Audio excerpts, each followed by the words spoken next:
제가 먼저 1절 말씀 읽겠습니다. 하나님의 아들 예수 그리스도의 복음의 시작이라.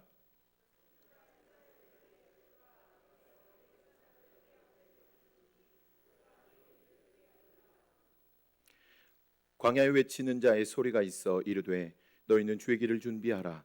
그의 오실 길을 곧게 하라. 기록된 것과 같이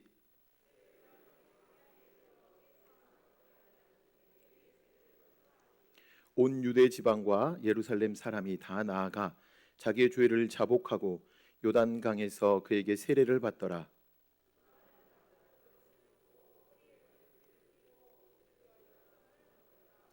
그가 전파하여 이르되 나보다 능력 많으신 이가 내 뒤에 오시나니 나는 굽혀 그의 신발끈을 풀기도 감당하지 못하겠노라. 나는 너희에게 물로 세례를 베풀었거니와 그는 너희에게 성령으로 세례를 베푸시리라. 아멘. 요즘 운동 경기는 보는 것만으로 참 재미있고 흥미진진합니다. 이렇게 재미있고 생동감 있게 된 것은 그 운동 경기를 중계하는 중계진이 많은 카메라로 운동 경기를 중계해 주기 때문에 그렇습니다. 2018년 러시아 월드컵 때에는 매 경기마다 무려 37대의 카메라가 중계 및 비디오 판독에 사용되었다고 합니다.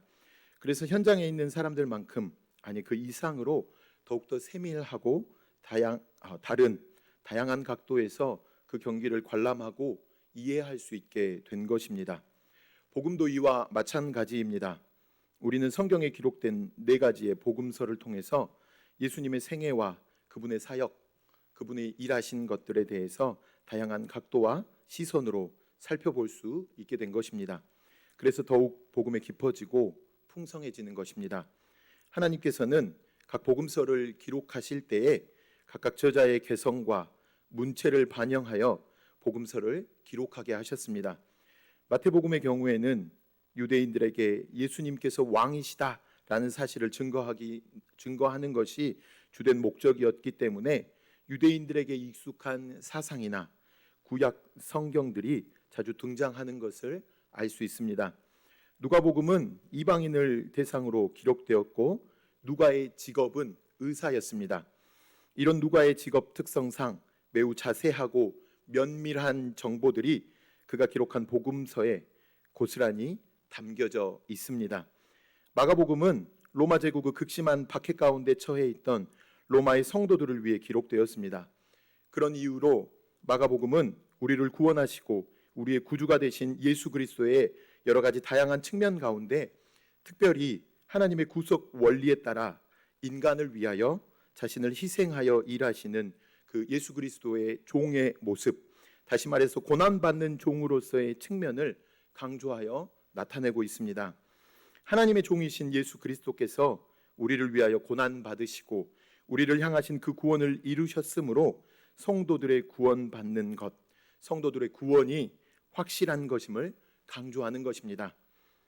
아울러 마가복음은 예수 그리스도께서 그처럼 고난을 받으셨으나 마침내 고난을 이기시고 승리하셨듯이 비록 성도들도 고난을 당하지만 예수 그리스도 안에서 승리할 수 있음을 강조함으로써 고난 중에 있는 로마 교회 성도들을 위로하고 격려하고 있는 것입니다.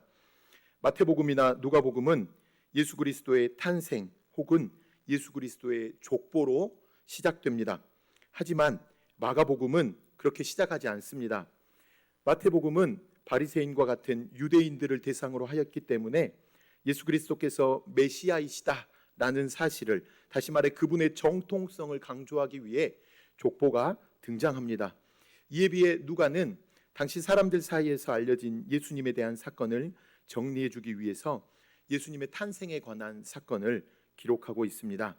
하지만 마가복음은 그 수신자가 불신자들이 아니라 이미 예수님을 믿고 있는 교회 성도들을 대상으로 하고 있기 때문에 굳이 예수님의 족보나 예수님의 탄생 기사를 기록하지 않았습니다.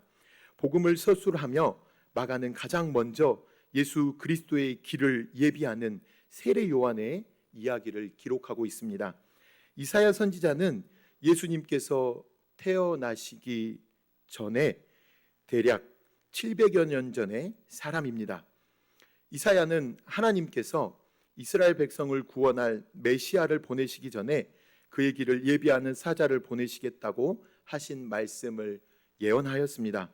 본문 3절에 나오는 말씀은 이사야 40장 3절 말씀을 인용한 것입니다. 마가는 700여 년 전에 이사야 선지자가 예언한 사자, 광야에서 외치는 자의 소리, 주의 길을 예비하는 자가 바로 세례 요한임을 알려주었습니다. 그런데 이 사실이 왜 그토록 중요한 것일까요? 이러한 사실을 통해서 세례 요한의 뒤에 오신 예수님께서 바로 하나님께서 보내신 메시아다라는 사실을 밝히고 그것이 성경을 통해서 이루어졌다라는 것을 보여주고 있기 때문입니다. 마가복음은 이렇게 예수 그리스도의 복음이 시작임을 선포하면서 세례 요한이 먼저 등장합니다. 그리고 하나님의 종이신 그분을 예비하는 예비자로서 세례 요한의 모습, 우리의 구원자가 되시는 예수 그리스도의 길을 예비하기 위해 회개의 세례를 베푸는 그의 사역을 소개하고 있습니다. 그렇다면 본문이 오늘 우리에게 주는 영적 교훈은 과연 무엇일까요? 세 가지 정도만 간략하게 이 시간에 살펴보고자 합니다. 첫 번째로는 먼저 복음에 대해서 살펴보고자 합니다. 복음이 무엇입니까? 복음이 무엇입니까? 라는 질문을 받았을 때 우리는 잘 알면서도 너무나 뻔하고 당연한 질문 아닌가?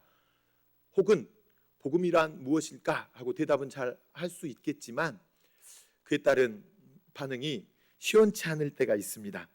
먼저 마가복음이 밝히고 있는 복음이란 예수 그리스도를 통한 구원의 메시지를 가리킵니다.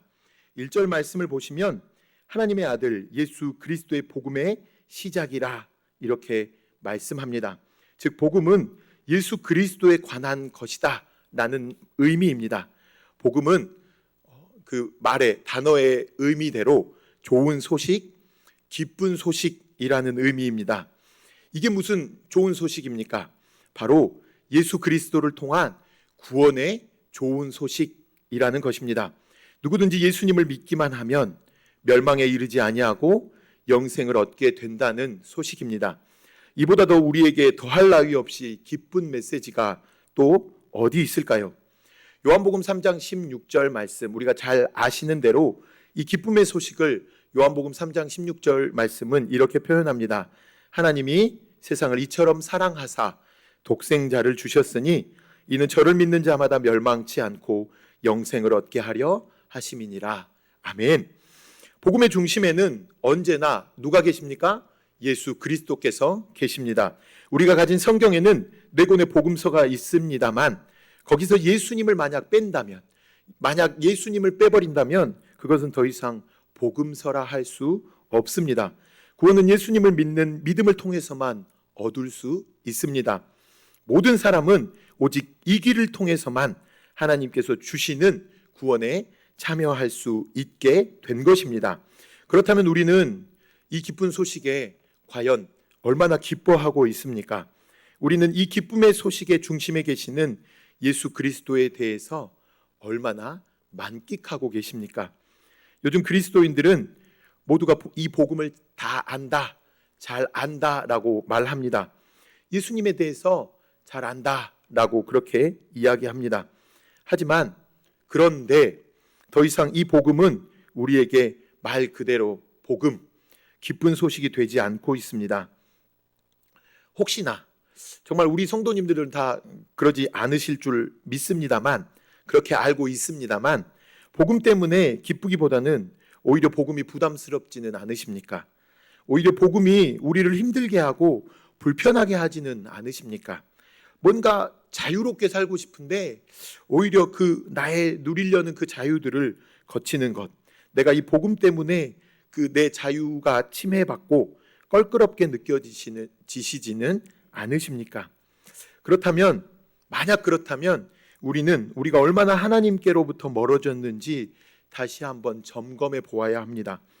우리의 복음에 예수 그리스도가 만약 빠져 있고 희미해져 있는 것은 아닌지 다시 한번 면밀히 돌아보셔야 한다는 말입니다. 바울 사도는 분명하게 복음에 대해서 선포합니다. 로마서 1장 16절 말씀입니다. 내가 복음을 부끄러워하지 아니하노니 이 복음은 모든 믿는 자에게 구원을 주시는 하나님의 능력이 됩니다. 아멘. 이렇게 분명하게 복음에 대해 선포하였습니다. 복음은 예수 그리스도께서 우리를 구원해 주셨다는 기쁜 소식이자 동시에 모든 믿는 자에게 구원을 주시는 하나님의 능력이다 라고 선포합니다. 하나님의 힘이라는 것입니다. 그러니 그 복음으로 구원을 이루고 고난을 함께 이겨내라는 것입니다. 이렇게 복음을 경험한 믿음의 선진들은 이 복음의 실체를 잘 깨달았습니다. 그리고서는 가만히 있을 수가 없었습니다.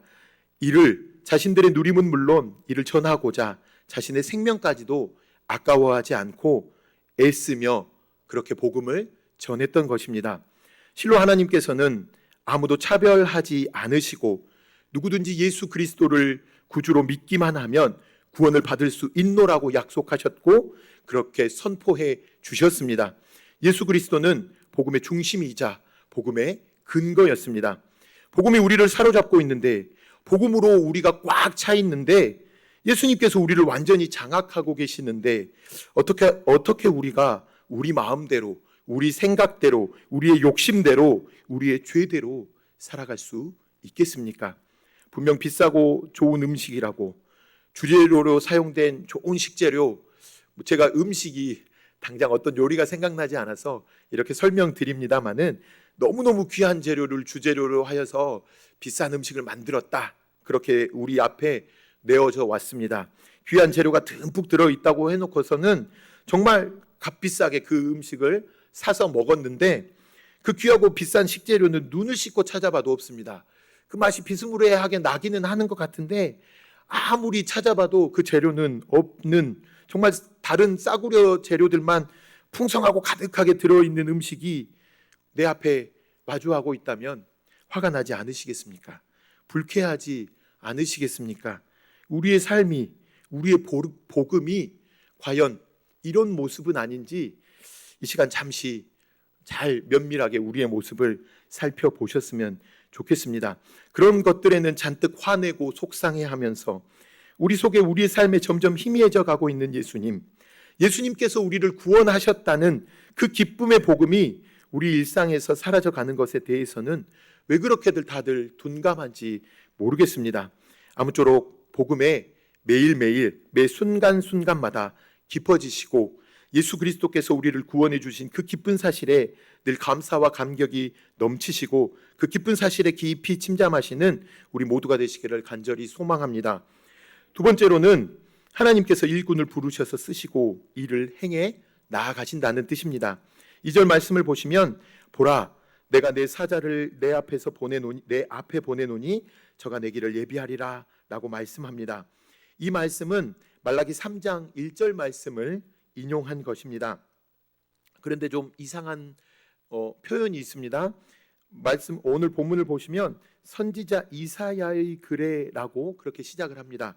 그런데 정작 인용하고 있는 그 한 부분의 글은 말라기서, 이사야 글도 물론 인용했습니다만 말라기 3장 1절 말씀을 함께 인용하고 있다는 것입니다. 이는 마가가 다음 절에 이사야의 글과 함께, 이사야의 말씀과 함께 이 말라기의 이름을 생략해버리고 함께 인용한 것으로 사료가 됩니다. 어찌됐든지 간에 여기서 내 사자란 표현은 바로 세례 요한을 가리킵니다. 그는 태어나기 오래전부터 이미 하나님께서 선택하시고 예정하셨습니다. 세례 요한은 하나님께서 정하신 때가 이르자 하나님의 부르심을 받고 이 땅에 그리스도의 예비자로 온 것입니다. 이처럼 하나님께서는 하나님의 일꾼들을 미리 예정하시고 택하셔서 사용하십니다. 모든 것을 하나님의 계획과 섭리 가운데 일하시지만 특별히 준비된 일꾼들을 통하여 일하신다는 것입니다. 예레미야 1장 5절 말씀입니다. 내가 너를 모태에 짓기 전에 너를 알았고 내가 배에서 나오기 전에 너를 성별하였고 너를 여러 나라의 선지자로 세웠노라 하시기로. 아멘. 이 말씀은 하나님께서 예레미야 선지자의 소명과 관련하여 말씀하신 내용입니다. 이 말씀을 통해서 우리는 이 말씀이 단지 예레미야 선지자에게만 해당하지 않고 모든 하나님의 일꾼들에게 해당되는 말씀인 것을 깨달아야 합니다. 하나님께서는 일꾼들을 택하셔서 먼저 소명을 허락하십니다. 그리고 들어 사용하셨습니다. 그래서 하나님께 쓰임 받는 것 자체가 대단히 귀한 일입니다. 단순히 개인이 하고 싶다고 하여서 다 되는 것도 아닙니다. 반대로 하기 싫다고 끝까지 거부한다고 해서 하지 않는 것도 아니라는 사실입니다. 오직 모든 일은 하나님의 계획하심 가운데 이루어져 감을 깨닫고 순종하는 우리 모두가 되시기를 간절히 바랍니다. 주께서 사랑하시는 성도 여러분, 하나님의 일꾼된 우리 각 개인이 이미 오래전에 하나님의 택하심을 입어 준비된 그릇이다 라는 이 사실을 반드시 명심해야 합니다. 그리고 우리에게 맡겨주신 일에 대해서 최선을 다해야만 할 것입니다. 우리가 스스로 선택한 일이라면 언제든지 바꾸는 것도 가능하지만 만물의 절대 주권자이신 하나님께서 명하신 이 일들을 우리가 임의로 주장하거나 또 바꾸지도 못하는 것입니다. 우리에게 선택 가능한 최선의 길이 만약 있다면 맡은 자에게 구할 것은 충성이니라 라고 말씀하신 고린도전서 4장 2절 말씀처럼 최선을 다해 충성을 다하는 것뿐일 것입니다. 하나님이 명하시는 일이 무엇이든지 간에 최선을 다할 때에 하나님께서 영광을 얻으시며 그의 약속하신 복을 우리는 잘 누리게 될 것입니다. 우리가 만복의 근원 되시는 하나님의 일꾼으로 선택되었다라는 것, 이 사실이 우리에게 있어서 엄청난 특권이라는 사실을 꼭 기억하셨으면 좋겠습니다. 주님의 일에 동참하는 것은 물론 맡겨진 그 일에 최선을 다하시는, 그래서 충성을 다하시는 우리 모두가 되시기를 간절히 소망합니다. 마지막으로 우리는 세례 요한처럼 광야에서 외치는 자의 소리가 되어야 합니다. 3절 말씀을 다시 보시면 광야에 외치는 자의 소리가 있어 이르되 너희는 주의 길을 준비하라 그의 오실 길을 곧게 하라 라고 말씀합니다. 이 말씀은 앞서 언급한 대로 이사야 40장 3절 말씀을 인용한 것이라 했습니다. 이는 메시아의 길을 예비하는 세례 요한의 사역을 염두해 두고 한 예언이었습니다. 여기서 광야란 세례 요한의 주된 사역지였던 유대 광야를 가리킵니다.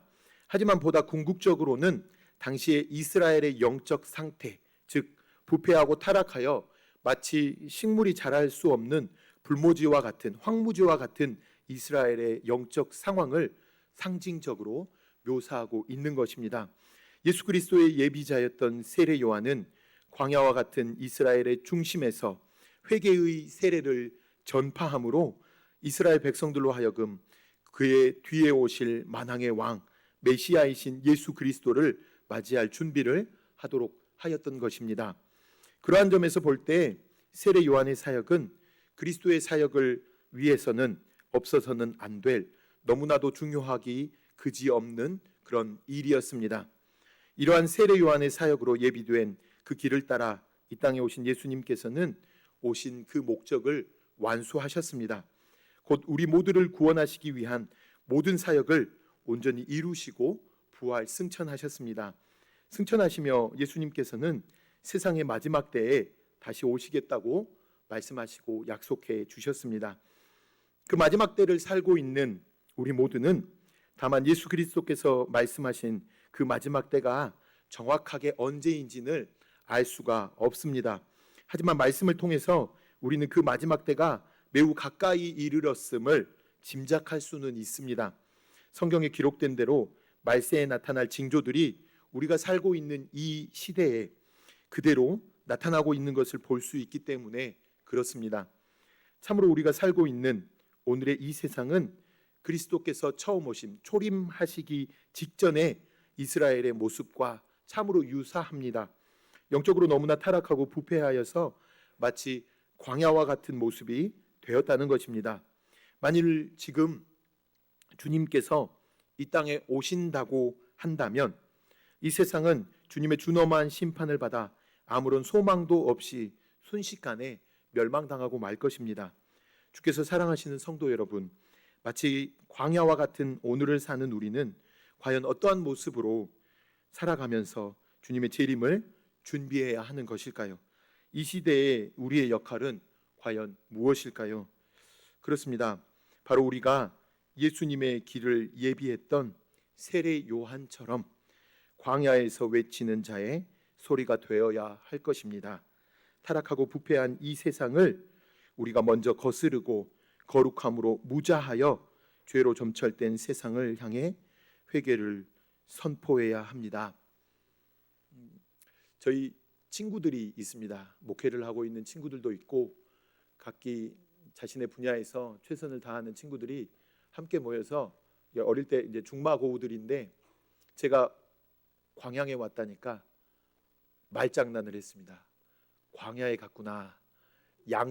양자에서 이응자를 빼가지고 광야에 갔구나 그러더라고요. 그래서 주님을 더 많이 만나길 바란다 이렇게 축복하면서 격려해줬던 그 모습, 그때 그 장면이 기억이 났습니다. 광야에서 외치는 자의 소리, 세례 요한처럼 우리는 광야에서 외치는 자의 소리로 준비되어지고 사역해야 할 것입니다. 예수 그리스도의 복음을 전해야 할 것입니다. 자신의 욕망대로 살아가는 모습들에서 떠나 회개하여 오직 예수 그리스도를 믿고 구원을 받아 새 생명 얻기를 위해 우리 공동체가 함께 외쳐야 할 것입니다. 참으로 하나님께서는 우리에게 이 사명을 감당하도록 우리를 한 공동체 삼으셨고 여기까지 인도하셨고 우리를 부르셨습니다. 부디 이 귀한 사명의 중요성을 바르게 깨달아 주님께서 맡기신 사명 충성스럽게 잘 감당하시는 우리 모두가 되시기를 예수님의 이름으로 간절히 소망합니다. 다 함께 찬송가 85장